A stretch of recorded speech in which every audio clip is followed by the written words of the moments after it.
తెలుగు వంటలకు స్వాగతం। ఈ రోజు మనం తయారు చేయబోతున్నాం రవ్వ లడ్డూలు। దీనికి కావాల్సిన పదార్థాలు ఏమిటో తయారీ విధానం ఎలాగో ఇప్పుడు చూద్దాం।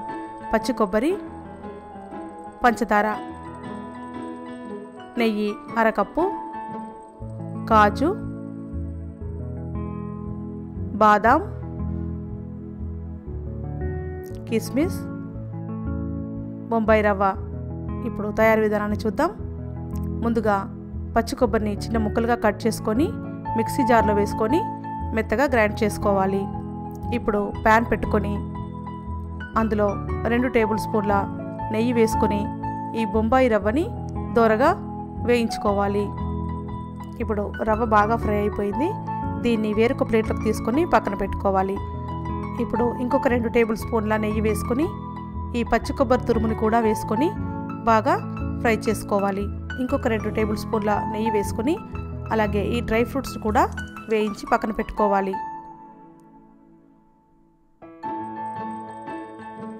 ఇప్పుడు ప్యాన్ పెట్టుకొని 2 కప్పుల పంచదార వేసుకొని అందులో అరకప్పు వాటర్ వేసుకొని పాకం వచ్చేంత వరకు ఉండనివ్వాలి। ఇప్పుడు మనం ముందుగా ప్రిపేర్ చేసుకున్న ఈ డ్రై ఫ్రూట్స్ని అలాగే ఇలాచీ పౌడర్ కూడా వేసుకొని బాగా కలుపుకోవాలి। మనం ముందుగా ప్రిపేర్ చేసుకున్న ఈ కొబ్బరి తురుము అలాగే బొంబాయి రవ్వని కూడా వేసుకొని ఉండలు లేకుండా బాగా కలుపుకోవాలి। బాగా కలుపుకున్న తర్వాత ఒక 10 నిమిషాల పాటు చల్లారనివ్వాలి। ఇది బాగా చల్లారిపోయింది। ఇప్పుడు లడ్డు చేయడానికి సులువుగా ఉంటుంది। ఇలా రవ్వని చేతిలో తీసుకొని మరో చేతితో ఒత్తుతూ గుండ్రంగా తయారు చేసుకోవాలి।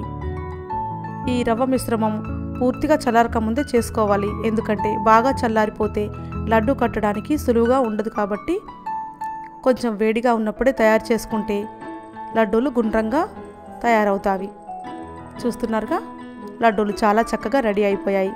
దీన్ని మీరు కూడా ట్రై చేసి మీ ఇంటిల్లిపాది ఆస్వాదిస్తారని ఆశిస్తున్నాము। దీనిపై మీ అభిప్రాయాలు, సూచనలు మీ కామెంట్స్ ద్వారా తెలపండి। మరిన్ని వంటల కోసం తెలుగు వంటలు ఛానల్కి సబ్స్క్రైబ్ కాగలరని ఆశిస్తున్నాము। ధన్యవాదాలు।